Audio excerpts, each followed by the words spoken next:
Wednesday 7th. In the PM, had a light breeze at north by west, with which we got out of the sound and stood over to the eastward in order to get the strait well open before the tide of ebb made. At 7, the two small islands which lie off Cape Koamaru, or the southeast head of Queen Charlotte Sound, bore east, distant 4 miles.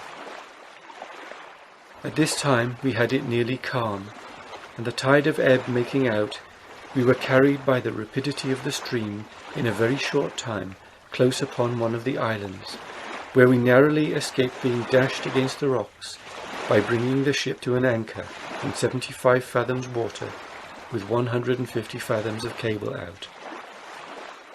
Even this would not have saved us had not the tide, which first set south by east, by meeting with the island, changed its direction to southeast and carried us past the first point.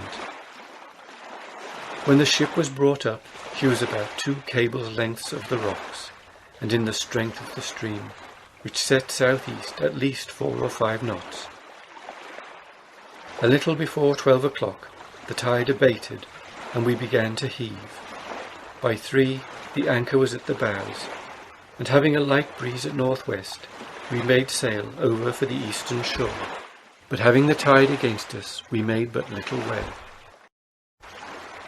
The wind afterwards freshened, and came to north and northeast, with which and the tide of ebb, we were in a short time hurried through the narrowest part of the strait, and then stood away for the southernmost land we had in sight, which bore from us south by west. Over this land appeared a prodigious high mountain, the summit of which was covered with snow. The narrowest part of the strait we have passed lies between Cape Koamaru on Toi Poinamu and Cape Tirafita on Ahenamue. The distance from the one to the other I judge to be between 4 and 5 leagues, and notwithstanding the strength of the tides now that is known, there is no great danger in passing it. In the doing of which, I am of opinion that the northeast shore is the safest to keep upon. Whereas on the other shore there are not only the islands and rocks lying off Cape Koamaru, for I discovered from the hill from which I had the second view of the strait a reef of rocks stretching from these islands 6 or 7 miles to the southward, and lay about 2 or 3 miles off from the shore. I shall not pretend here to assign limit to the length of this strait. A view of the chart will best illustrate that. About north 9 leagues from Cape Tirafita, under the same shore, is a high remarkable island that may be distinctly seen from Queen Charlotte Sound, from which it lies northeast by east, quarter east, distant 6 or 7 leagues. I have called it Entry Isle, and was taken notice of when we first passed it on Sunday 14th of last month. On the east side of Cape Tirafita, the land trends away southeast by east about 8 leagues, where it ends in a point and is the southernmost land on Ahenamue, which I have named Cape Palliser in honour of my worthy friend Captain Palliser. Latitude 41 degrees 34 minutes, longitude 183 degrees 58 minutes.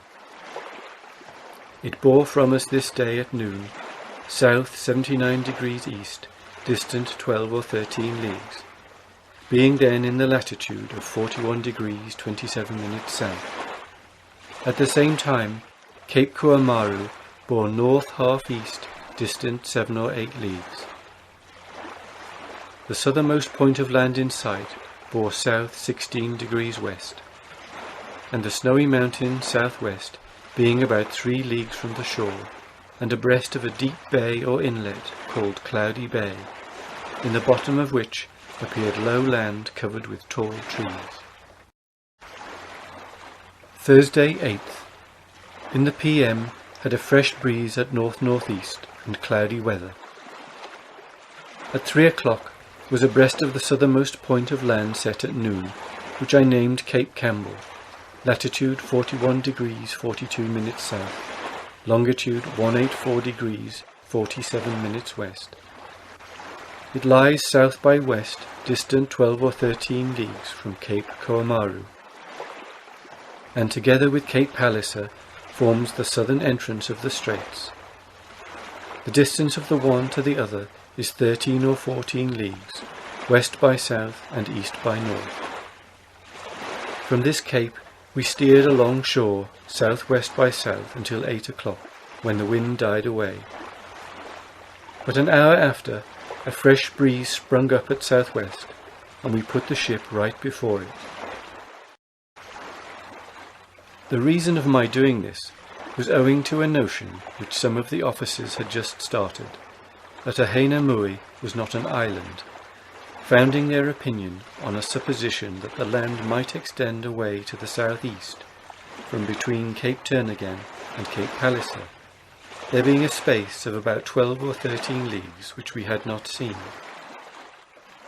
For my own part, I had seen so far into this sea the first time I discovered the strait, together with many other concurrent testimonies of its being an island, that no such supposition ever entered my thoughts.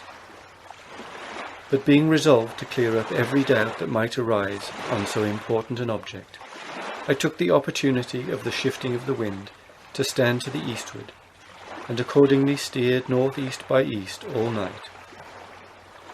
At 9 o'clock a.m.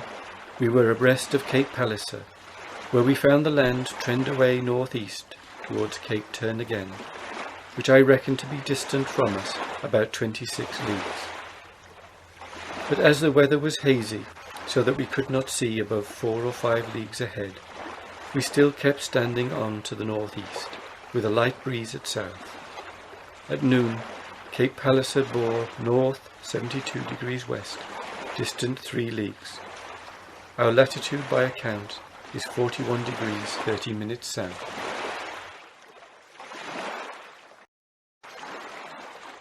Friday 9th. Gentle breezes at south and south-southeast, hazy, cloudy weather. In the PM, 3 canoes came off to the ship, wherein were between 30 and 40 of the natives, who had been pulling after us some time. It appeared from the behaviour of these people that they had heard of our being upon the coast, for they came alongside, and some of them on board the ship, without showing the least signs of fear.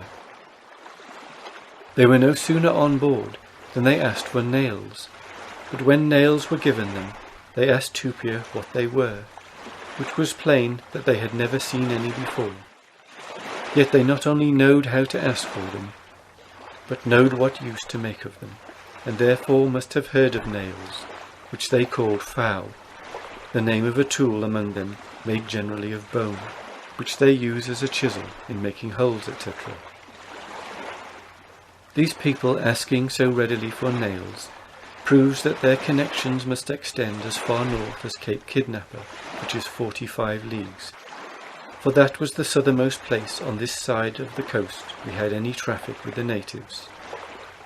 And it is most probable that the inhabitants of Queen Charlotte Sound got the little knowledge they seem to have of iron by the connections they may have with the Tiraphidians bordering upon them. For we have no reason to think that the inhabitants of any part of this land had the least knowledge of iron before we came amongst them.